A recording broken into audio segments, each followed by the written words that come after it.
네, 계속해서 전문가 두 분과 함께 중동 상황 살펴보겠습니다. 김인환 이화여대 정치외교학과 교수, 성일광 서강대 유로메나 연구소 교수 나오셨습니다. 안녕하십니까? 안녕하십니까? 안녕하세요. 자, 트럼프 미국 대통령 앞서 향후 이틀 내에 무슨 일이 일어날 수 있다 이렇게 말한 데 이어서 이번엔 이달 말까지 이란과 합의가 가능하다라는 말을 했습니다. 종전 기대감을 계속해서 좀 띄우고 있는 그런 모습인데 지금 물밑 협상이 잘 이루어지고 있다고 봐도 될까요? 그렇습니다. 계속해서 이스라엘 쪽, 미국 쪽 계속해서 협상이 계속 이루어지고 있고 그다음에 2차 회동에 대해서도 장소도 이슬라마바드 얘기 나오고 있고요. 전체적인 분위기는 협상이 계속 잘 이루어지고 있는 것으로 보입니다.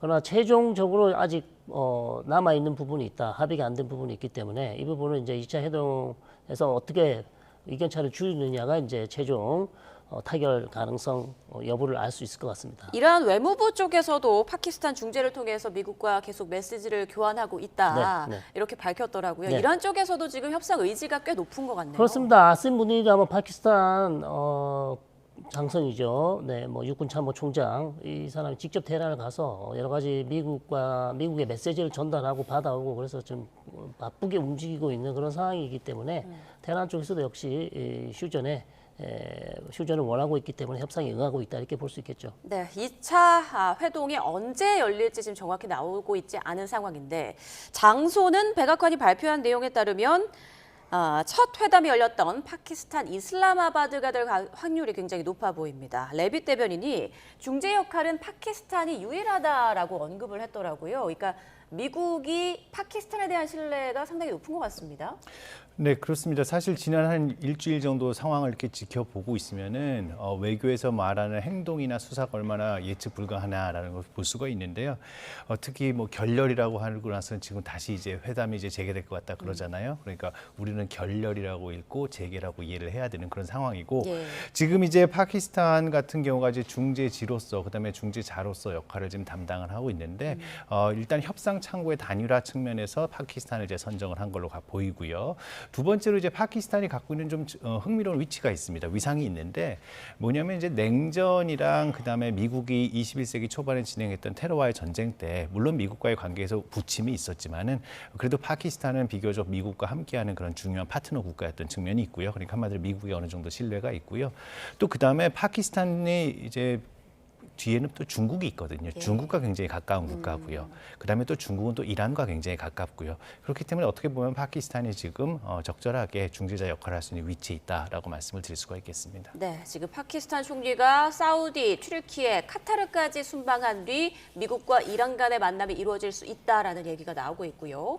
파키스탄의 무니르 군사령관은 후속 협상 협의를 위해서 또 이란으로 건너갔다는 소식이 전해졌습니다. 지금까지의 파키스탄의 중재 역할 어떻게 좀 평가하고 계세요? 아주 뭐 고무적이죠. 트럼프 대통령이 사실 아심 무니르 참모총장과 상당히 이 긴밀한 관계, 그다음에 우호적인 관계를 유지해 왔고, 그래서 아마 파키스탄에게 이 협상을 좀 중지해 달라 여러 차례 요청을 했던 것으로 그렇게 또 알려지고 있습니다. 그렇기 때문에 파키스탄 입장에서는 또 트럼프 대통령의 어떤 요청을 받아서 다른 걸프 국가가 아니고 파키스탄이 직접 이번 휴전 휴전 협상을 중재할 수 있는 그런 모습을 지금 보여주고 있기 때문에 예. 2차 협상도 역시 1차 협상과 마찬가지로 파키스탄에서 개최될 가능성이 상당히 높아 보입니다. 그래서 파키스탄이 가지고 있는 외교력 이런 것도 좀 보여주고 있는 그런 셈이다 이렇게 말씀드릴 수 있겠죠. 네, 앞서 미국 측이 이란에 휴전 연장을 요청했다 이런 보도가 나왔었는데 미 백악관에서는 이를 부인했고요. 트럼프 대통령도 휴전 연장은 필요 없다라고 말했습니다.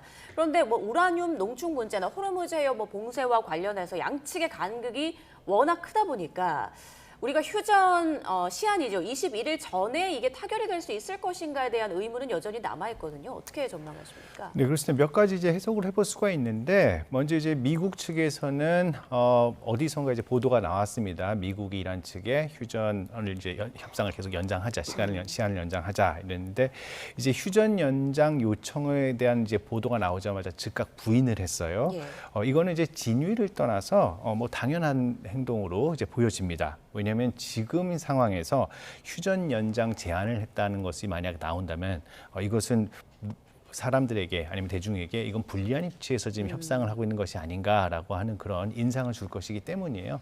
그러니까 다 미국의 대응은 당연했다고 볼 수 있고요. 그다음에 말씀하신 대로 지금 우리가 알고 있는 건 이제 협상이 다시 재개된다고 하지만은 여러 측면에서 간극이 큰 걸로 알려져 있습니다. 특히 우라늄 농축 문제에 대한 시한에 대한 이견 문제라든지, 그다음에 이제 이란이 그 외에 원하는 여러 가지, 그다음에 또 미국이 원하는 것들, 여기서 이제 그 차이를 좁히지 못하고 있는데, 그렇다면은 사실은 2주간이라고 하는 그 간격, 처음에 얘기했던 그 휴전의 2주의 휴전이라고 하는 것을 봤을 때는 되게 시간적으로 촉박하고 그 사이에 뭔가 타결이 된다라는 것은 사실은 좀 시간이 부족하다는 느낌을 많이 받게 됩니다. 물론 지금 여러 가지 상황에 진전이 있고 발전이 있는 것으로 보이지만은 저는 약간은 거기에 대해서 좀 조심스러운 전망을 하고 싶은데요. 하지만 저 같은 경우는 지금 이제 현재 회담이 계속 진행되고 그다음에 협상이 진행된다면은 2주의 시간이 지난다, 휴전을 애초 약속한 2주의 그 휴전이 지난다 하더라도 아마도 회담은 계속해서 진행하기로 한다. 라고 선언을 하고, 그리고 또 신의 성실의 원칙에 의해서 무력 사용은 자제하는 방향으로 서로 간의 합의를 이뤄가지 않을까라는 생각을 해봅니다. 그리고 또 하나 이제 긴장 완화 무드가 미국에게도 필요한 이유가 있는데요. 이제 4월 말 같은 경우는 이제 영국의 찰스 국왕이 미국을 방문한다고 예정되어 있고, 그다음에 또 5월 중순 같은 경우는 이제 트럼프 대통령이 현재 한번 미룬 미중 정상회담 때문에 중국을 방문해야 됩니다. 한마디로 4월 말부터 이제 미국 외교에 굉장히 중요한 이벤트들이 줄지어 있는데 계속 전쟁 상황 속에서 이것을 향하는 것도 사실 트럼프 대통령 좀 불안할 수 있거든요. 좀 안 좋은 모양새를 보이기도 할 거고. 그래서 지금 어느 정도 이제 좀 긴장 완화를 하기 위한 그런 조치는 나설 가능성이 높지 않을까라고 보고 있습니다. 네, 휴전 시한을 뭐 한 번쯤 연장할 수는 있겠지만 4월 말에서 5월 초 사이 트럼프 대통령은 어떻게든 협상을 하려고 하지 않을까, 이런 전망이 나오고 있는 상황입니다. 자, 미국과 이란의 2차 협상 테이블에서 핵심 주제는 뭐니 해도 이제 핵 문제가 될 것 같은데, 우라늄 농축 중단 그 기간에 미국은 15년 이상, 그리고 이란은 5년, 10년 미만을 요구하고 있는 것으로 알려지고 있죠. 네. 어느 정도로 좀 조율이 가능하다고 생각하세요? 저는 미국 쪽이 좀 양보를 해야겠죠. 네, 20년은 좀 길어 보입니다. 이란 입장에서는. 그렇기 때문에 지금 나오는 얘기는 일단 미국 쪽에서는 이란의 민수용 핵 개발, 그러니까 뭐 원전이라든지 아니면 다른 목적으로 군사의 목적이 아닌 다른 목적으로 네, 그런 목적에 사용되는 원자력 프로그램에 대해서는 인정을 해줘야 된다라는 그런 요구를 하고 있기 때문에 제 생각에는 아마 10년 한 미만 정도로 해서 합의를 보는 것이 미국 입장, 그다음에 이란 입장을 대변할 수 있는 좋은 수치다, 이렇게 봅니다. 네, 오바마 정부 때보다는 좀 긴 기간을 얻어내야 하는 그런 또 트럼프 행정부의 입장이 있을 텐데, 마지노선 몇 년까지라고 생각하면 될까요? 저는 그래서 교수님 말씀하신 부분과는 좀 이견이 있습니다. 왜냐하면은 트럼프 대통령이 1기 당선될 때부터도 계속해서 오바마 대통령이 해왔던 핵합의는 잘못된 것이다라고 비판을 해왔거든요. 뭐가 잘못됐냐 그러면 많이 설명하지는 않았습니다. 근데 일단 잘못된다고 얘기를 했어요. 근데 지금 이제 오바마 대통령과 당시 이제 유럽 정상들, 주요 국가들이 합의해가지고 이제 같이 개입해서 했던 그때 합의 내용이 바로 이란의 핵 농축 능력을 15년 동안 중단한다라는 그 얘기였잖아요. 그렇다면 적어도 이번에 트럼프 대통령이 원하는 것은 적어도 15년 이상이 돼야 되는 것은 맞거든요. 근데 이제 그걸 알기 때문에 이란 같은 경우도 지금 이것을 자꾸 3년, 5년, 뭐 10년 이렇게 얘기를 하고 있는 것인데, 저는 그래서 트럼프 대통령의 입장에서 봤을 때 그 외에도 지금 핵 문제 말고도 미사일 능력에 대한 문제라든지 또 아니면 호르무즈 개방 문제라든지 여러 가지가 지금 얽혀 있는 상황들입니다. 그리고 또 핵물질 반출 문제도 좀 엮여 있고요. 그렇기 때문에 지금 트럼프 대통령 같은 경우 지금 뭐 그랜드 바겐, 뭐 빅딜 이런 얘기를 하고 있지만은, 저는 트럼프 대통령 같은 경우는 오바마 대통령 당시에 맺었던 그 협약과 협의와 좀 더 나은 방향으로 나아가야 되기 때문에 적어도 그 시한 문제에 있어서는 양보를 하기가 쉽지 않겠다라는 그런 좀 조심스러운 전망을 해보게 됩니다.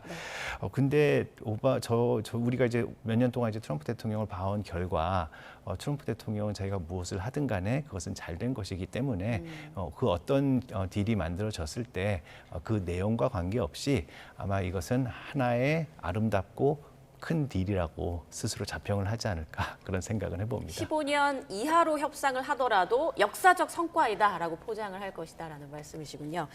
자, 앞서 벤스 부통령이 말을 했죠. 트럼프 대통령이 스몰 딜이 아닌 그랜드 바겐을 원하고 있다라고 말을 했습니다. 자, 그렇다면 빅딜이 이루어지려면 미국 측에서도 이론에 뭔가를 큰 걸 내줘야 할 텐데 네. 어느 정도로 내줄 수 있을까요? 그러니까 이제 2월 말에 사실 미국과 이란의 핵협상 중에서도 이란 측에서 이미 이런 아이디어를 줬습니다. 미국이 우리 석유, 원유, 가스 투자하면 안 되겠냐? 우리 필요하다.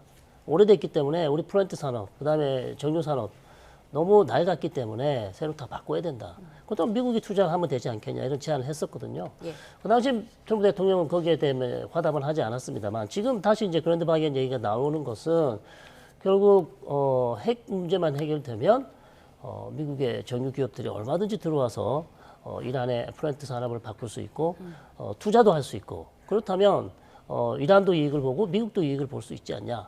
그리고 이란은 또 그 당시에는 또 얘기했습니다. 우리가 민간 항공기 많이 사야 된다. 보잉사 얼마든지 살 수 있다. 이렇게 얘기를 했기 때문에 이 모든 것이 제가 봤을 때는 그랜드 바겐에 들어있고 그다음에 이란의 경제 제재 해주면 이란의 경제도 번영할 수 있다. 이런 아주 청사진을 그리는 것인데 다만 모든 것은 이제 핵협정이 잘 된 이후에 가능한 것이기 때문에 예. 너무 빨리 김칫국을 마시기는 좀 마셔서는 안 된다 이렇게 봅니다. 네, 네. 이렇게 양측에서 종전을 위한 대화를 계속 이어가고 있는 상황이지만 호르무즈 해협 주변의 긴장감은 아직도 계속 높은 상황입니다. 지금 미국의 대이란 해상 봉쇄는 계속되고 있고 미군의 세 번째 항모가 곧 중동에 도착할 예정입니다. 트럼프 대통령은 봉쇄에 안 따르면 무력 대응하겠다라는 내용의 경고 방송이 담긴 그 내용을 SNS에 게시하기도 했고요. 이란은 국영 방송을 통해 처음으로 홍해 봉쇄를 또 공식적으로 언급을 했습니다. 양측에서 이같이 호르무즈 해협을 놓고 긴장감을 높이는 건 협상력을 높이려는 의도라고 봐도 될까요?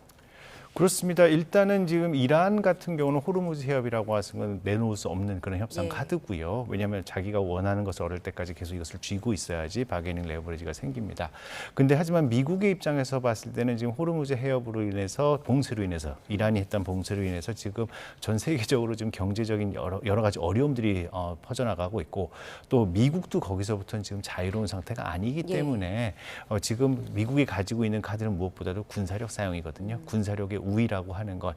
그래서 지금 이란에서 나오고 있는 이란 항구를 통해서 나오고 있는 모든 선박에 대해서 검열 아니면 봉쇄를 하겠다라고 얼음장을 놓는 거죠. 근데 이제 이것을 보면은 이란 항구를 통해서 나오는 배는 아마도 이제 석유 원유들을 실어 나르고 있을 거고요. 네. 그렇게 된다면 이것은 또 어떻게 보면 중국을 향한 메시지일 수도 있습니다. 중국이 이란의 원유를 많이 사고 있는 그런 나라고 그렇기 때문에 중국을 만약에 중국으로 가는 원유를 제한한다고 하면 중국에게도 경제에 큰 타격이 있기 때문에 중국도 역시도 이 이란에 대한 미국의 대응에 협조를 해라라고 하는 이제 압력을 가하고 있다고 봐야 되겠죠. 중국에 대한 일종의 또 압력의 그렇습니다. 의도도 있다란 말씀이십니다.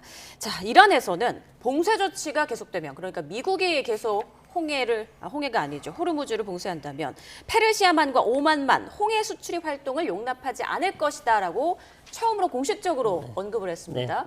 이렇게까지 조치에 나설 가능성은 어떻게 보세요? 이건 최악의 경우예요. 지금은 협상이 잘 되고 있기 때문에 예. 만약에 협상이 안 되고 혹시 또 미국과 이란 간에 무력 충돌이 다시 발생한다면 그때 가서 이란은 아마도 예멘인 후티를 이용해서 홍해를 지나는 바벨 만렙 해협에서 지나는 선박을 공격하는 방식으로 봉쇄 효과를 노릴 수 있습니다. 그러나 네. 이거는 최악의 경우이기 때문에 아직까지는 사용할 가능성은 그렇게 높지 않습니다. 그래서 협상만 잘 된다면 저는 이 카드는 쓰지 않을 것이다 이렇게 보고 있습니다. 네, 일단 지금 이란에서는 우리 이런 카드도 가지고 있다라는 거를 일종의 그렇죠. 하나의 보여주는 것이다 이런 말씀해 주셨습니다.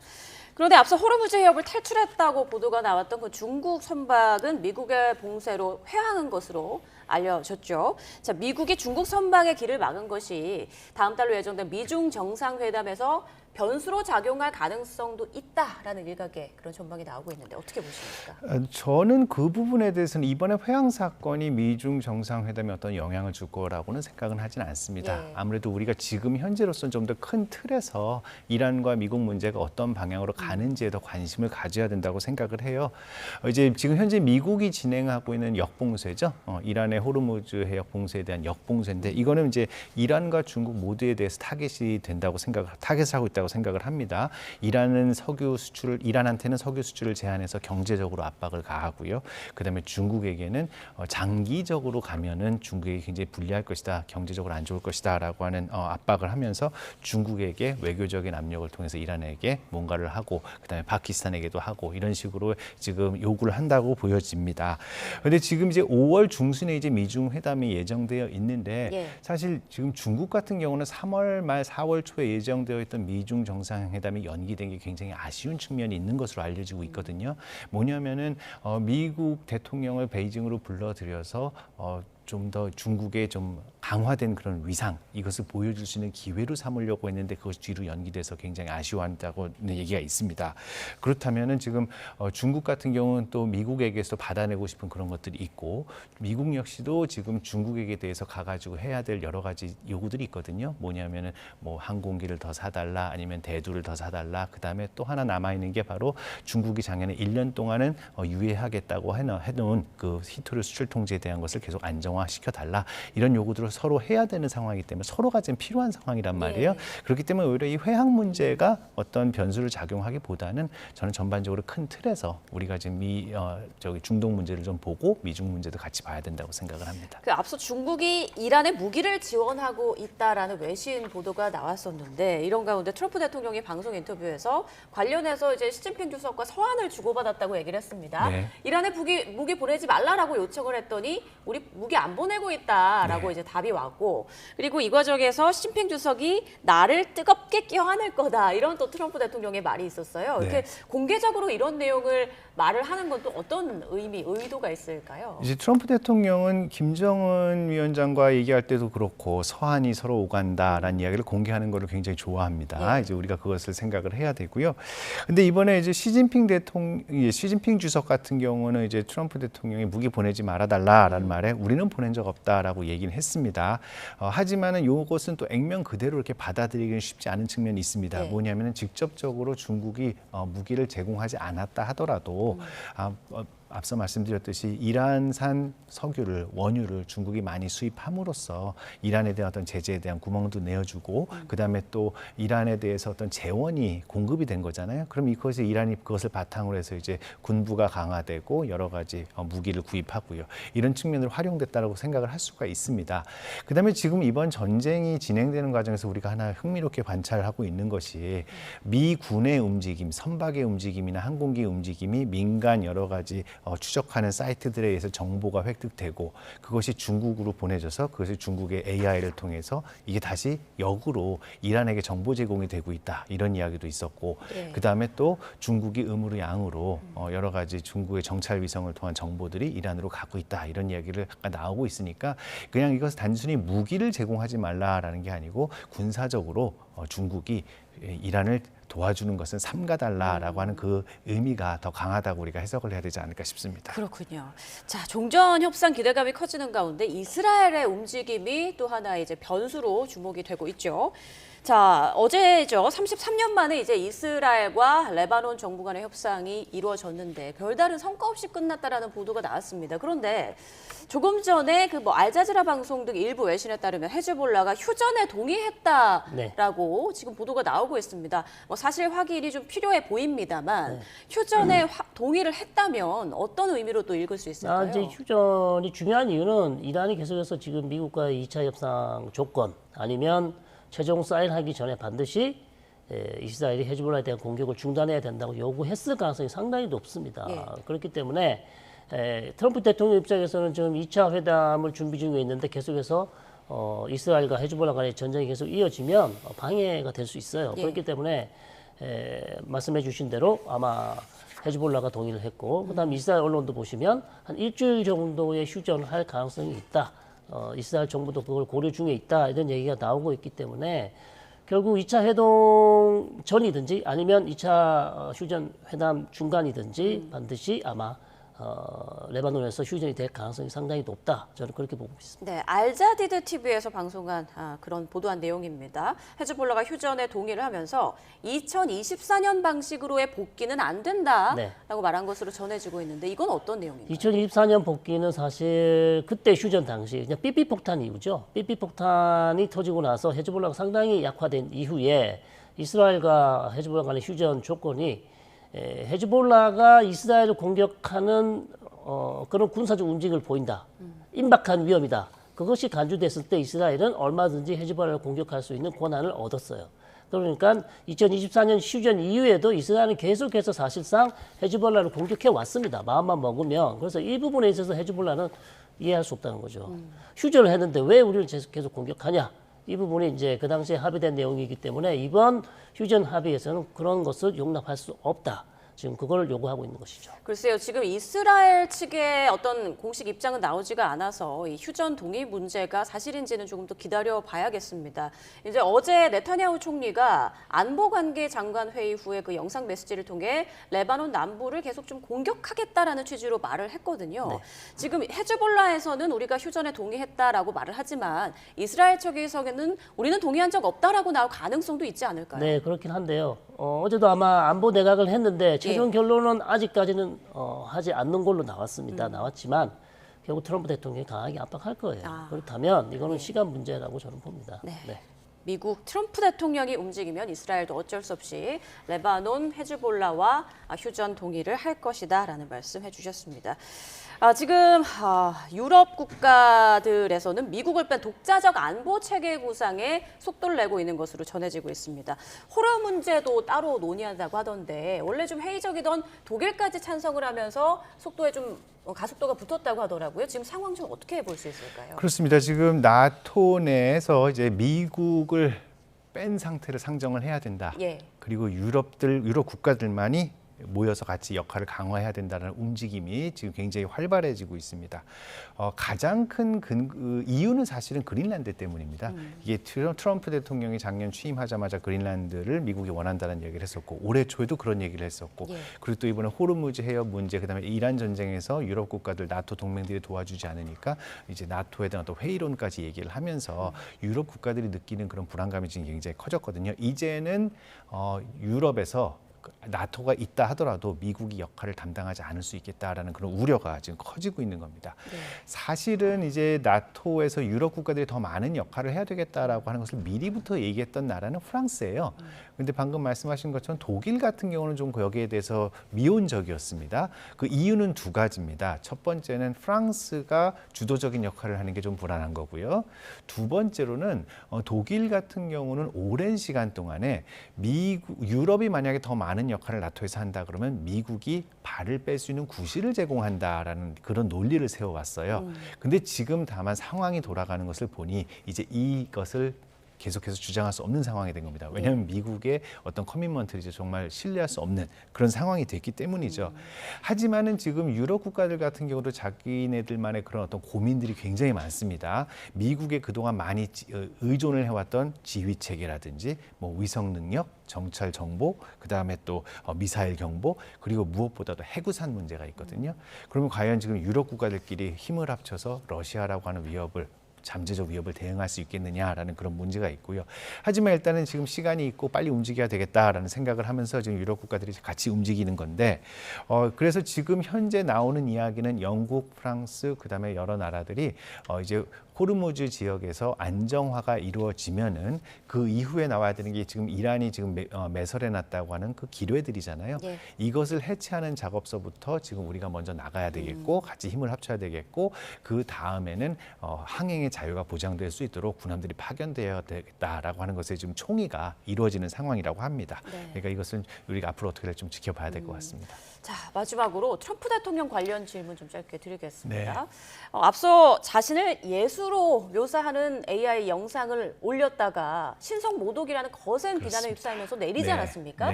그런데 간밤에 또 올렸어요. 이번에는 예수와 머리를 맞대고 있는 그런 또 이미지인데 도대체 왜 이러는 걸까요? 일단은 그 정말 큰 실수를 한 것으로 보이고요. 예. 그리고 그것을 회복하기 위해서 지금 또 다른 포스트를 올린 것으로 보이는데 그 처음에 말씀하셨던 그 거의 예수님의 모습으로 보이는 그 사진은 사실은 기독교계에서 엄청난 반발을 일으켰습니다. 예. 또 거기에 대해서 바로 그 전인가요? 후인가 전으로도 해서도 왜 교황을 직접 공격을 했었잖아요. 그렇죠. 네. 그러면서 이것은 이제 신성 모독이 이제 그 포스팅에 대해서는 신성 모독에 대한 비판, 그다음에 교황에 대한 비판을 하면서 이번에 카톨릭계가 굉장히 반발을 했거든요. 근데 이게 사실은 지역구나 아니면은 전반적인 선거 캠페인을 해야 되는 사람으로서부터는 굉장히 충격이고 이걸 악재인 게 지난 2024년 선거에서요. 미국 카톨릭이라고 자기가 아이덴티티를 정한 사람들이 3분의 2가 트럼프 대통령을 지지했다고 나옵니다. 네. 그런데 이 사람들이 이거는 너무 나간 것이다라고 하면서 만약에 지지를 철회하게 되면은 이번 중간 선거를 앞두고 있는 공화당으로서는 최악의 어떻게 보면 전쟁보다 더 안 좋은 그런 악재가 될 수 있거든요. 그래서 여러 가지 내용들 불만들이 빗발을 쳤고 여기에 대해서 좀 무마를 하는 그런 모습으로 보입니다. 네, 글쎄요. 트럼프 그 종전 협상에 대한 기대감은 지금 커지고 있는 상황이지만 트럼프 대통령 입장에서는 내부 여론을 좀 걱정해야 하는 또 그런 시기가 아닌가 싶습니다. 지금까지 김인한 이화여대 정치외교학과 교수, 성일광 서강대 유로메나 연구소 교수와 함께 중동 사태 짚어봤습니다. 고맙습니다. 감사합니다.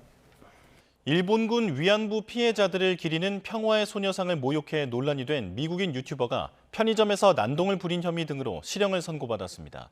재판부는 이 유튜버가 도주할 우려가 있다며 법정 구속했습니다. 최승훈 기자가 보도합니다. 한 남성이 일본군 위안부 피해자를 기리는 평화의 소녀상에 입을 맞추고 있습니다. 한국에서 기행을 일삼으며 논란이 된 미국인 유튜버 조니 소말리입니다. 소말리는 지난 2024년 10월 편의점에서 음악을 크게 튼 채 춤을 추고 테이블에 라면 국물을 쏟는 등 업무를 방해한 혐의로 재판에 넘겨졌습니다. 또 남녀 얼굴을 합성한 외설스러운 허위 영상물을 만들어 퍼뜨린 혐의 등으로 재판 중 추가 기소됐습니다. 미국과 이스라엘 배지를 달고 법원에 출석한 소말리는 범행을 뉘우치냐는 질문에 그렇다며 정의가 실현될 거라 믿는다고 말했습니다. Do you regret your crime? Yes, I do. I think justice will be served. I'm remorseful. I'm sorry for my crimes. 하지만 재판부는 소말리에게 징역 6개월과 구류 20일을 선고하고 도주 우려가 있다며 법정 구속했습니다. 또 아동 청소년 및 장애인 관련 기관에 5년 동안 취업 제한도 명령했습니다. 재판부는 유튜브 방송으로 수익을 얻기 위해 불특정 다수를 상대로 반복해 범행을 저지르는 등 국내 법 질서를 무시한 정도가 심각하다고 지적했습니다. 다만 일부 피해자가 처벌을 원하지 않는다는 의사를 표시한 점, 출국 정지로 장기간 본국에 돌아가지 못한 점 등을 고려했다고 설명했습니다. 소말리는 구속 전 본국에 있는 가족이 보고 싶다며 선처를 호소했지만 재판부는 받아들이지 않았습니다. 앞서 소말리에게 징역 3년과 벌금 15만 원을 구형한 검찰은 판결문을 검토한 뒤 항소 여부를 결정할 방침입니다. YTN 최승훈입니다. 자신을 예수로 합성한 이미지를 올렸다가 지운 트럼프 대통령이 이번에는 예수에 안겨있는 합성 이미지를 공유했습니다. 이전에도 슈퍼맨 같은 히어로 캐릭터로 변신한 이미지를 잇따라 올려서 논란이 되기도 했는데요. 논란의 본질은 뭔지 김승환 기자가 정리해드립니다. 흰옷에 빨간 망토를 걸친 트럼프 대통령이 환자 이마에 손을 얹자 빛이 납니다. 트럼프가 치유자이자 구원자로 묘사된 것처럼 보입니다. Mr. President, did you post that picture of yourself depicted as Jesus Christ? Well, it wasn't depicted. It was me. I did post it, and I thought it was me as a doctor. 캐롤라인 레빗 백악관 대변인은 예수가 트럼프 대통령을 보호해 미국과 서구 문명을 구하게 했다고 믿으십니까란 글과 함께 예수가 트럼프를 격려하는 듯한 합성 영상을 SNS에 올렸습니다. 웹상에는 트럼프와 예수의 모습을 패러디한 영상이 본물 터지듯 나왔습니다. 언론의 중심에는 항상 본인이 있어야 된다는, 자기가 항상 자신이 주목받아야 된다는, 항상 자기가 제1인자가 돼야 된다는 이런 부분에 대한 어떤 그런 의식이 굉장히 센 분이 아닌가. 트럼프 대통령을 특별한 존재에 빗댄 이미지 연출은 이번뿐만이 아닙니다. 백악관은 지난해 영화 슈퍼맨 개봉에 맞춰 트럼프를 이민자들로부터 미국을 구하는 슈퍼맨으로, 콘솔 게임 헤일로의 주인공을 합성해 전사 캐릭터 마스터 치프로 만들었습니다. 예수, 슈퍼맨, 마스터치프, 종교적 구원자부터 대중문화 속 영웅까지 공통점은 하나입니다. 위기를 해결해줄 존재라는 겁니다. 대중이 영화 속 슈퍼히어로에 열광하듯 대통령의 이미지를 소비하게 하려는 전략이라는 해석이 나옵니다. 메시아의 어떤 리더십을 강조하기 위해서 저런 것을 했던 것 같은데, 이것은 좀 어떤 전쟁의 정당화를 좀 주장하기 위해서, 그러니까 악에 맞서서 평화를 수호하는 모습을 그리기 위해서. 워싱턴 포스트는 트럼프의 예수 연상 AI 이미지를 치유자, 구원자, 권위자의 상징을 한꺼번에 덧씌운 과잉된 자기 연출이라고 비판했습니다. 정책과 성과로 평가받는 선출 권력이 아니라 비판을 넘어선 비범한 존재로 인식되길 원한다는 점에서 국가 지도자가 스스로를 구원자로 바라보는 시각은 위험하다는 지적이 나옵니다. YTN 김승환입니다. 이재명 대통령에 대한 허위 사실을 유포한 혐의 등을 받는 유튜버 전한길 씨가 구속의 갈림길에 섰습니다. 취재기자 연결해서 자세하게 알아보도록 하겠습니다. 최승훈 기자, 전 씨의 영장심사 진행 중이죠? 네, 서울중앙지방법원은 오전 10시 반쯤부터 전 씨에 대한 구속 전 피의자 신문을 진행하고 있습니다. 앞서 오전 10시쯤 법원에 출석한 전 씨는 자신은 그동안 법 없이 살아왔다며 본인에게는 구속 사유가 없다고 주장했습니다. 전 씨는 이재명 대통령이 160조 원 규모의 비자금과 군사기밀을 중국에 넘겼다는 한 남성의 주장을 유튜브 방송에 내보내는 등 허위 사실을 유포한 혐의를 받습니다. 또 개혁신당 이준석 대표가 미국 하버드대에서 경제학을 복수 전공한 건 거짓이라고 주장했다가 고소고발되기도 했습니다. 앞서 지난 2월 12일 전 씨를 처음 소환한 경찰은 세 차례 조사 끝에 지난 10일 전 씨에 대한 구속영장을 신청했습니다. 전 씨가 이 같은 주장이 담긴 영상으로 수천만 원의 수익을 올린 것으로 조사됐다고요? 네, 경찰은 전 씨의 유튜브 후원 계좌 내역 등을 분석하고 전 씨가 허위 사실이 담긴 영상 6개를 통해 3천만 원대 수익을 올린 정황을 포착했습니다. 경찰은 이를 바탕으로 전 씨가 수익금을 목적으로 허위 사실을 유포했다고 판단한 것으로 보입니다. 검찰 역시 구속영장 청구 전 피의자 조사를 통해 전 씨의 혐의가 소명됐고 전 씨가 가짜뉴스를 반복적으로 양산하는 등 사안이 중대에 영장을 청구했다고 밝혔습니다. 전 씨는 관련 의혹에 대해 자신의 유튜브 채널에서만 연간 3억 원의 수익이 나온다며 이 대통령을 언급하지 않는 영상에서도 그 정도 수익이 나온다고 반박했습니다. 또 허위사실 유포에 대해서는 인용 보도를 한 것뿐이고 최초로 의혹을 제기한 것은 아니라고 설명했습니다. 전 씨에 대한 구속 여부는 이르면 오늘 늦은 오후에 나올 것으로 보입니다. 지금까지 사회부에서 YTN 최승훈입니다. 이재명 대통령이 오늘 세월호 참사 12주기 기억식에서 추도사를 합니다. 네, 현직 대통령으로는 첫 참석인데요. 그 현장으로 함께 가보겠습니다. 있습니다. 이제는 하늘의 별이 되어서 만날 수 없지만 오늘 이 자리에 여러분과 함께 있습니다.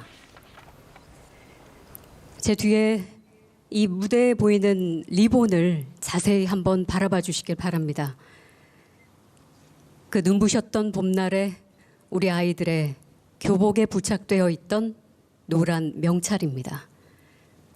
아이들의 이름이 아주 선명하게 새겨져 있습니다. 노란 리본이 되어서 돌아온 우리 아이들을 이 기억식 하는 내내 떠올려 주신다면 좋겠습니다. 참 오래 기다렸습니다. 이 기억식의 맨 앞자리 한 자리가 지난 11년 동안 늘 비어 있었습니다. 그 자리는 대한민국 대통령의 자리입니다. 그런데 마침내 세월호 참사 12주기에 이 자리가 채워졌습니다. 오늘 기억식의 첫 순서로 이재명 대통령님께서 기억의 말씀을 해주시겠습니다.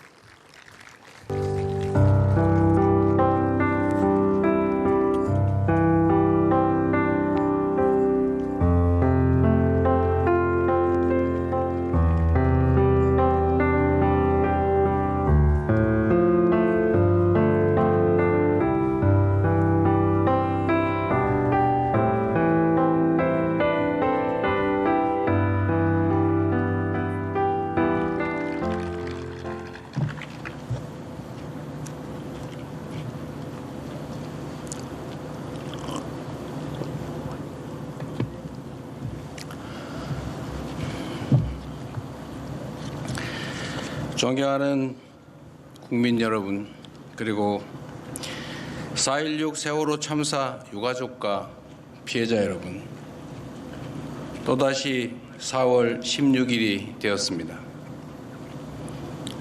매년 이맘때만 되면 말로 다 담아내기 어려운 마음과 마주하게 됩니다. 12년이 흘렀지만 그날의 기억은 여전히 어제 일처럼 선명하게 각인되어 있습니다. 사랑하는 이를 잃은 깊은 슬픔 속에서도 그 절절한 기록을 하나하나 남기며 더 안전한 사회를 만들기 위해 헌신해 오신 유가족 여러분께 머리 숙여 경의를 표합니다. 오랜 세월 동안 매일같이 얼마나 큰 고통과 그리움을 감내해 오셨을지 감히 헤아리기 어렵습니다. 대한민국 대통령으로서 무거운 책임을 통감합니다. 국민의 생명과 안전을 지켜야 할 국가가 제 역할을 다하지 못했을 때 어떤 일이 벌어질 수 있는지 우리 모두가 똑똑하게 목격했습니다. 그 대가가 얼마나 가혹한 것인지도 뼈저리게 느꼈습니다.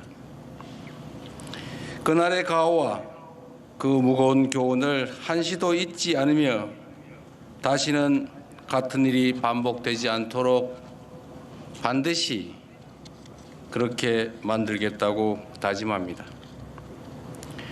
국가가 존재하는 이유는 바로 국민의 생명과 안전을 지키기 위함입니다. 너무나 당연한 이 기본과 원칙을 반드시 바로 세우겠습니다. 생명과 안전에 관해서는 단 한치의 빈틈도 허용하지 않겠습니다. 어떤 상황에서도 국민을 반드시 지켜내는 나라, 국가를 온전히 믿고 의지할 수 있는 그런 나라 반드시 만들어 놓겠습니다. 국민 여러분께서 체감하실 수 있는 실질적이고 구체적인 변화를 이뤄낼 것입니다. 이 약속을 지키는 것이야말로 세월호가 우리에게 남긴 숙제를 완성하는 길이라고 확신합니다. 지난 슬픔을 넘어 더 나은 내일로 나아가는 것, 그것이 바로 지금을 살아가는 우리들의 몫입니다. 그리운 이름을 부르는 것조차 여전히 아프고 힘든 일임을 잘 압니다. 그러나 우리가 기억하고 기록하고 기리고 다짐하는 한 304명 한 분 한 분의 이름과 그들이 미처 이루지 못한 304개의 꿈은 결코 잊히지 않을 것입니다. 다시 한번 깊은 애도를 표합니다.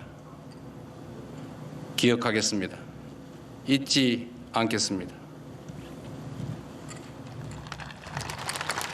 네, 세월호 12주기 기억식에 현직 대통령으로는 처음으로 참석한 이재명 대통령. 대한민국 대통령으로서 책임을 통감한다라고 밝히면서 다시는 이런 일이 반복되지 않도록 하겠다라고 다짐했습니다. 네, 국민의 생명과 안전을 지키기 위해 국가가 존재한다면서 국민이 체감할 수 있는 실질적이고 또 구체적인 변화를 이뤄내겠다 이렇게 강조를 하기도 했습니다. 관련 소식 추가로 들어온 대로 계속해서 전해드리겠습니다. 네.